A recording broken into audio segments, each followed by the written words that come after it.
Hey guys, welcome back to High Tech 10s. Today we'll talk about why plastic recycling might never work. Let's head into it. Recycling is popular with Americans. Plastics, on the other hand, cannot be successfully recycled and properly repurposed from recycled material. In the end, plastic recycling will never work. When the United States sent millions of tons of plastic garbage to China, it listed it as recycled, even though most of it wasn't. The recycling rate for post-consumer plastic waste dropped to 5% in 2021. Natural resources may be recovered by recycling in general. Paper recycling in the United States is at an all-time high of 68%. The problem with recycling plastic lies not with the concept or process, but with the material itself. Why is it difficult to recycle plastic? There are thousands of distinct types of plastics, each with their own unique composition and properties. This is the first issue to face the plastics industry. Distinct chemical additives and colorants make it hard to separate billions of plastic fragments for processing into different sorts. If you want to recycle PET1 bottles, you can't use PET1 clamshells, which are made of a different PET1 material. And you can't recycle PET1 bottles with clear PET1 bottles. A lot of different types of plastic like HDPE2, PVC3, LDPE4, PP5 and PS6 all need to be separated for recycling. A single fast food meal might include many kinds of single-use plastic, such as PET1 cups, lids, clamshells, trays, bags and cutlery that cannot be recycled together.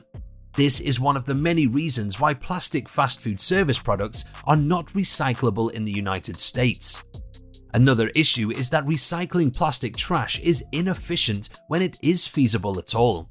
Fires at plastic recycling plants may have a negative impact on nearby communities, many of which are low income or ethnically diverse. Plastics are not inert like metal and glass.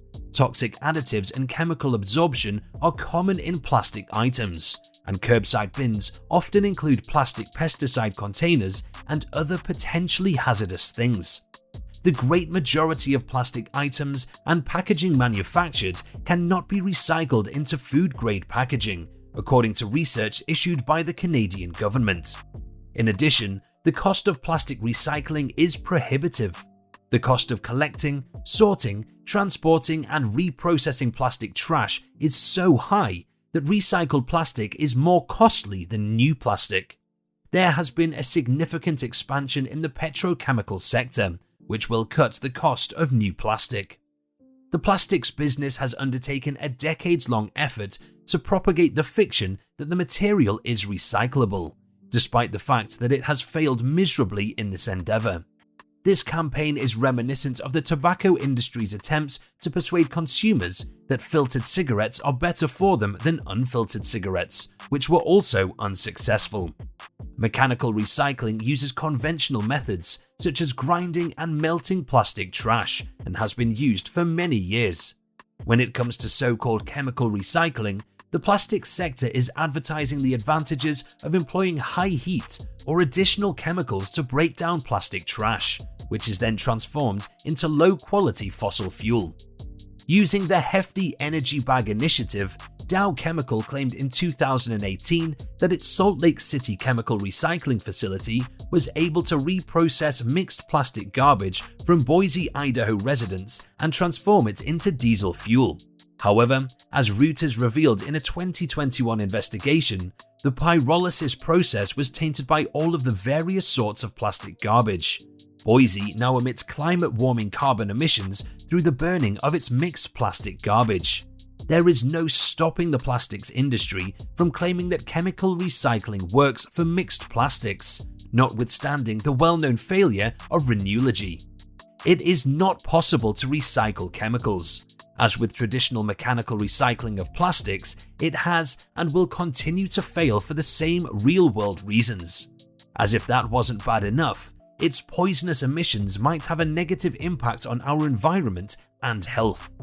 We are not advocating for hopelessness. The reverse is true. Individuals and policymakers alike need accurate information in order to take effective action. Plastic waste and pollution concerns in the United States have proven remedies that can be swiftly reproduced throughout the nation. Single-use plastic bags and food service products that cannot be recycled should be banned. Water refilling stations should be widely available, and schools should be equipped with dishwashers so that students can eat their meals on real dishes rather than disposable plastics. Meals on Wheels and other meal delivery programs should switch from disposables to reusable dishware. There may never be an admission of failure in plastic recycling if the business follows the tobacco industry's playbook. Despite the fact that we can't stop them from attempting to deceive us, we can create laws that really do anything. To decrease waste, save taxpayer money on garbage disposal and cleaning, and limit plastic pollution in the environment, single-use plastic bans are becoming more and more popular. Customers may put pressure on firms to avoid stocking shelves with single-use plastics by opting for reusables and items with superior packaging instead of single-use plastic alternatives. It's also a good idea to maintain recycling paper, cardboard boxes, aluminium cans, and glass since it works. What do you think about recycling plastic? Do you do your part? Tell us in the comments.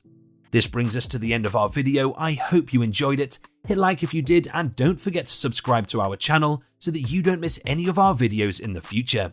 Also, watch the 2 videos that are on your screen because I'm sure that you'll love them. And with that, I'll see you in the next video.